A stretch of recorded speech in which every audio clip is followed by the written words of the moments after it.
কিছুক্ষণের মধ্যে মায়াপুরের হাট একদম পুরো জমজমাট হয়ে যাবে। আর আমি দেখো সকালবেলায় চলে এসেছি একদম পুরো চা নিয়ে আমি মায়াপুরের হাটে হাজির। আর একটা ফুল ভিডিও, একটা ধামাকাদার ভিডিও আসবে।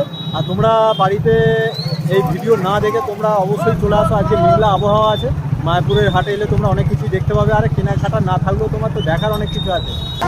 হ্যাঁ, পাঁঠা কিনেছে বলছে। ও দাদা, কত দিয়ে পাঁঠাটা কিনলেন? 6,000 টাকা দিয়ে। কত কেজি হবে মোটামুটি? 15 কিলো হবে। 15 কিলো, তাই তো? তো দেখো বন্ধুরা, 15 কেজি পাঁঠা 6,000 টাকায় মায়াপুর হাটে কিনতে এসছো। মানে কিনলে এইটা? ও না, কাগজের জন্য নয়। আমি কত দিয়ে কিনলে? 200 কম। 200 কম? 3,000। ক কেজি হবে মোটামুটি এইটা? 3 কেজি হলেই বন্ধুরা দেখো, আমি এখন মায়াপুরের হাটে আছি। আর এইখানে দাদা কলা বিক্রি করছে। কলার দাম কত গো? কলা 30 টাকা, 40 টাকা, 50 টাকা দাম। একটু ভাড়া এখন প্রচুর কলা।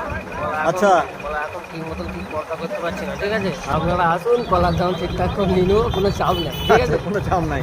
তো বন্ধুরা, তোমরা আমার ভিডিও দেখে তাড়াতাড়ি চলে আসো। এটা একদম পুরো মায়াপুর হাটে ঢোকার আগেতেই এই দাদা দাঁড়িয়ে আছে। তো যদি কিনতে চাও তো বলছে আমি দাম ঠিকঠাকভাবে নিয়ে নেবো। তোমরা দেরি না করে আমার চ্যানেলটাকে ফলো করো আর ফটাফট বাড়ি থেকে বেরিয়ে আসো। তো চলো, টাটা, বাই বাই।